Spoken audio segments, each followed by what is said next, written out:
तो चलिए आज एक ऐसी कहानी की परतों को खोलते हैं जो शुरू तो होती है एक बहुत बड़े धोखे से, लेकिन धीरे धीरे प्यार और अपनी पहचान की एक जबरदस्त लड़ाई में बदल जाती है।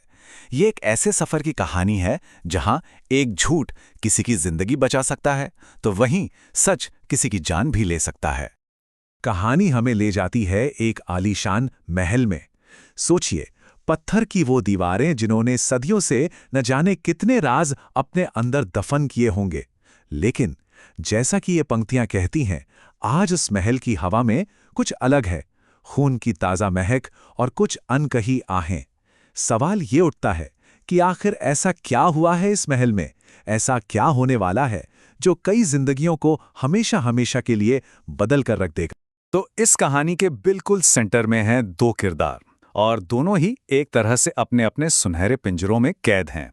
एक जो अपनी पहचान छिपाने के लिए मजबूर है और दूसरी जिसका दिल सबके सामने बेरहमी से तोड़ा गया है। एक तरफ हैं अनंत सिंह, दुनिया की नजरों में एक राजकुमार, लेकिन असलियत यह है कि उसे अपनी असली पहचान छिपाने के लिए एक लड़के की तरह पाला पोसा गया है। उसकी पूरी दुनिया जिम, रेस कोर्स और तलवारबाजी के आसपास ही घूमती है।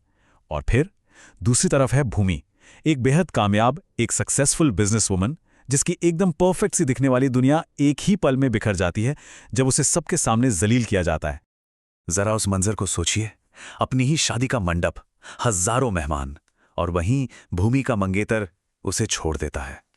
उसके वो शब्द एकदम ठंडे और फाइनल, किसी जहर की तरह कानों में घुलते हैं।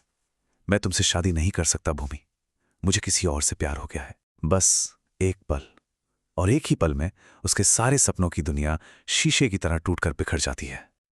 और कहानी में ट्विस्ट यहीं से आता है। ठीक इसी उथल-पुथल और टूटे हुए दिल के बीच ये दो अजनबी, अनंत और भूमि, अचानक से हालात और परिवार के एक फरमान की वजह से एक दूसरे से हमेशा के लिए बांध दिए जाते हैं। और ये फरमान कौन देता है? अनंत के दादाजी महेंद्र सिंह। वो इस नाजुक मौके पर सामने आते हैं और उनका सिर्फ एक हुक्म इन दोनों की किस्मत लिख देता है। वो कहते हैं, अनंत तुमसे शादी करेगा, यही सही है। और बस इस फैसले के आगे किसी की भी मर्जी की या किसी सवाल की कोई जगह ही नहीं थी। तो शादी तो हो जाती है, लेकिन ये रिश्ता शुरू कैसे होता है? बर्फ जैसी ठंडी खामोशी से। शादी के बाद उनका जो पहला डिनर होता है ना, वो बस चुप्पी का एक लंबा सिलसिला था। हवा में सिर्फ नफरत और मजबूरी थी। दोनों एक ऐसे बंधन में फंस चुके थे जो असल में उनमें से किसी ने भी नहीं चाहा था। लेकिन जैसा अक्सर कहानियों में होता है, नफरत हमेशा के लिए कहाँ टिकती है? बहुत धीरे धीरे मजबूरी और गुस्से की नींव पर बना ये रिश्ता एक बहुत ही नाजुक से जुड़ाव में बदलने लगता है।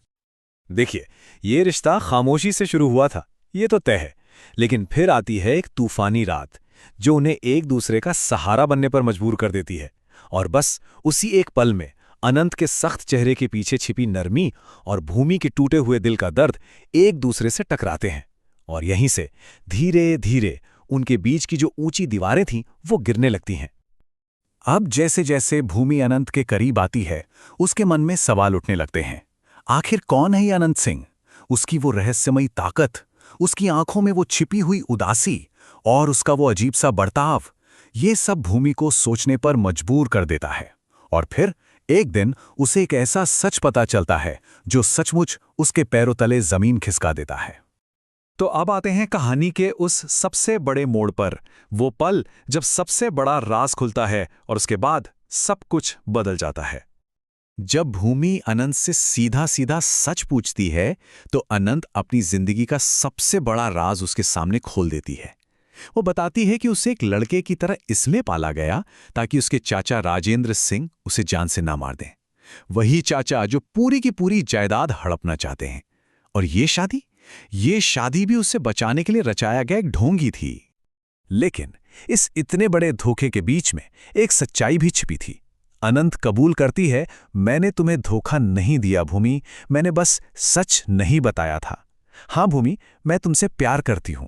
और ये वो पल था जब उनका रिश्ता एक झूठ की बुनियाद से निकलकर एक सच्ची साझेदारी में बदल जाता है। मगर उनके इस नए रिश्ते, इस नए प्यार की परीक्षा तुरंत ही शुरू हो जाती है। एक बाहरी खतरा सामने आता है जो उन्हें सिर्फ अपनी जायदाद के लिए नहीं बल्कि अब सच्चाई के लिए लड़ने पर मजबूर कर देता है। होता यह है कि अनंत के चाचा राजेंद्र सिंह मामले को अदालत में ले जाते हैं। वो सीधे सीधे अनंत की पहचान को चुनौती देते हैं। उनका दावा है कि यह पूरी विरासत एक बहुत बड़े झूठ पर खड़ी है और अनंत को वारिस होने का कोई हक नहीं है। तो अब ये लड़ाई महल की दीवारों से निकलकर सीधे अदालत के कटघरे तक पहुंच चुकी है। और मामला एक बहुत ही नाजुक मोड़ पर आ जाता है जब जज सिर्फ एक चीज की मांग करते हैं, अंतिम सबूत।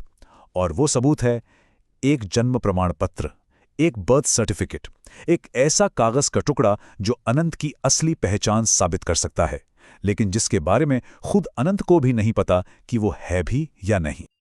अब अनंत और भूमि उस एक सबूत की तलाश में अपना सब कुछ दांव पर लगा देते हैं। लेकिन उन्हें जो मिलता है वो सिर्फ एक दस्तावेज नहीं होता।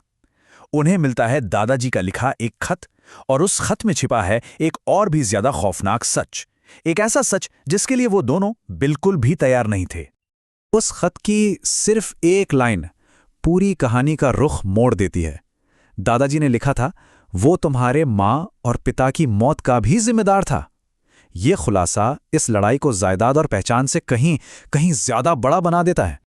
तो अब देखिए, लड़ाई का मतलब कैसे पूरी तरह से बदल गया है। जो जंग पहले सिर्फ अपनी विरासत बचाने की थी, अब वो न्याय के लिए जंग बन चुकी है। जो लड़ाई अपनी पहचान साबित करने की थी, अब वो एक कातिल के खिलाफ लड़ाई है। और जिस राज को बचाने के लिए इतनी बड़ी कहानी गढ़ी गई थी, अब उसी सच को दुनिया के सामने लाना सबसे जरूरी हो गया है।